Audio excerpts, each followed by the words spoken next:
potato time.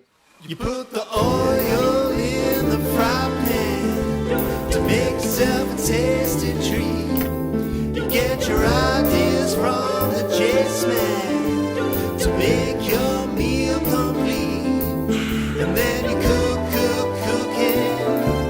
You're cooking with Jase.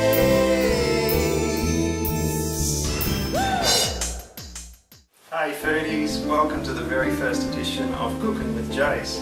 Today I'm going to start with an entree, and I'd like to make you a sweet potato soup, which is great for entertaining or in the colder months of the year, especially during the holiday season or when guests are dropping around. I'll just run through the ingredients, but I'll add a list of the full ingredients at the end of the video as well for you.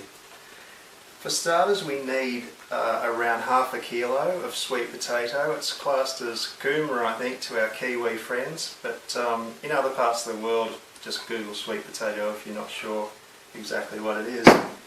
We'll have a little bit of olive oil and a touch of butter for some creaminess to actually fry off things, the onion and the garlic that we had initially. One onion. With the garlic, I'm a big garlic fan, it's really healthy for you, so I'll add quite a few cloves. You can add as little as you like according to taste. Then we need some stock. I'm using some vegetarian chicken stock, which is a cube, which has the flavour of chicken, so feel welcome to use real chicken stock if you wish. It's totally up to you. You could even substitute for some vegetable stock. We need a litre of that. Half a tablespoon of chili sauce, I find that one's a good brand. Half a tablespoon of ground cumin, and some chives to top things off at the end.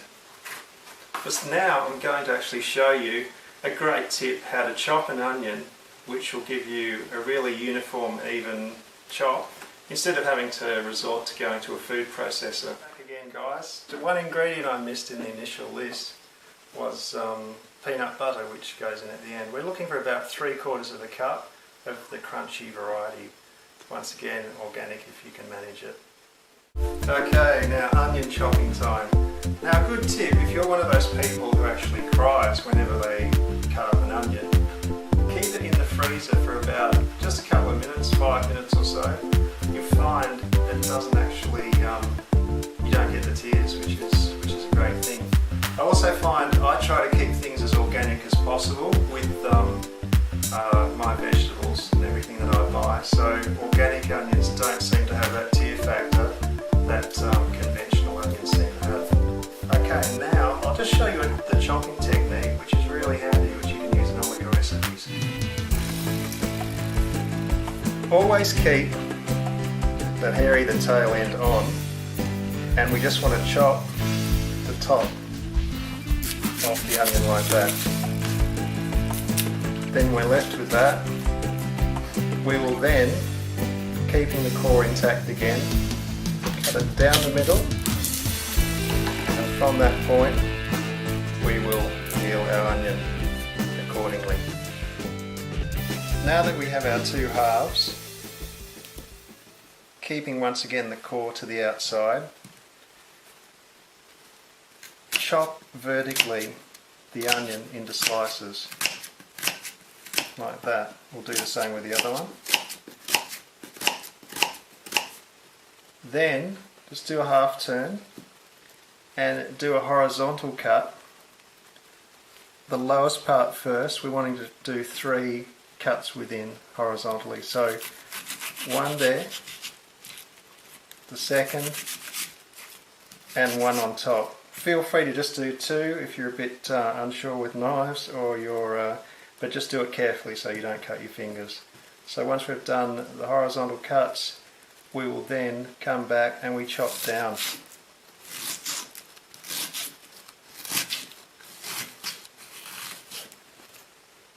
Discard at the end, which leaves us with a really nice diced onion. To our melted butter and olive oil mixture, we now add our onion. And we will let that saute for around 5 to 10 minutes, and just until it's golden and cooked down a little bit.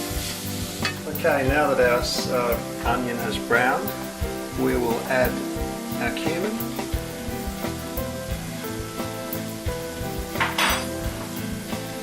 And our chopped garlic.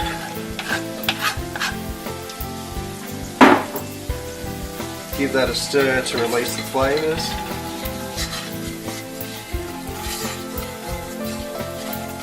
Just for a couple of minutes to bring out that full magic from that cumin and get the spice happening everywhere.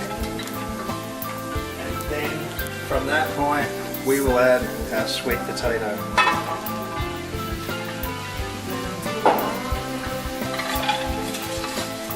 Incorporate all of the onion cumin mixture and garlic into the sweet potato so we're getting a bit of that oil and butter fully through the mixture.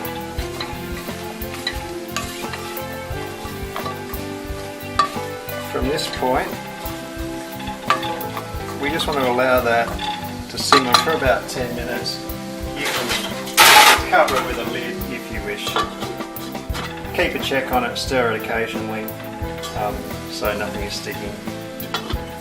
Now that our sweet potato mixture has been simmering away for 5 to 10 minutes, we will add our litre of stock.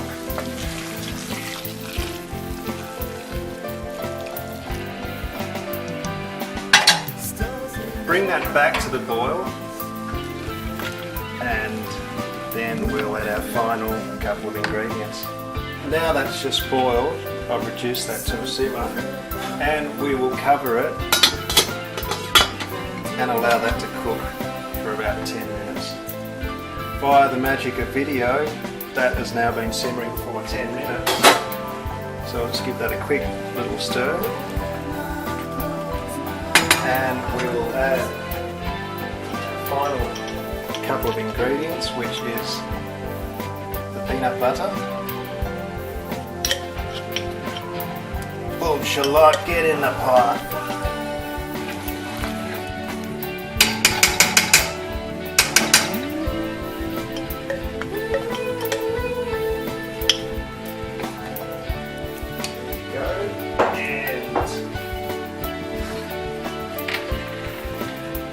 Finally in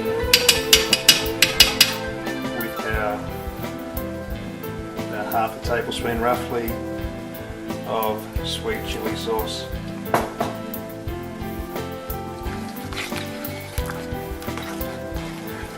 I know what you're thinking, peanut butter, but trust me, it all dissolves and just makes it like a, I suppose, a Thai sort of style soup, where it gives a nice rich consistency. Now I've reduced that to a simmer. Just allow that to cook for about another 10 minutes, stirring occasionally, uncovered. And voila!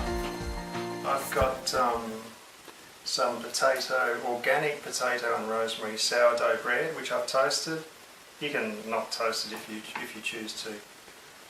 One final touch is the garnishing with the chives.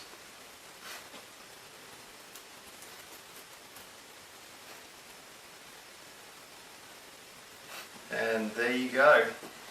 Now the taste test, the all important thing.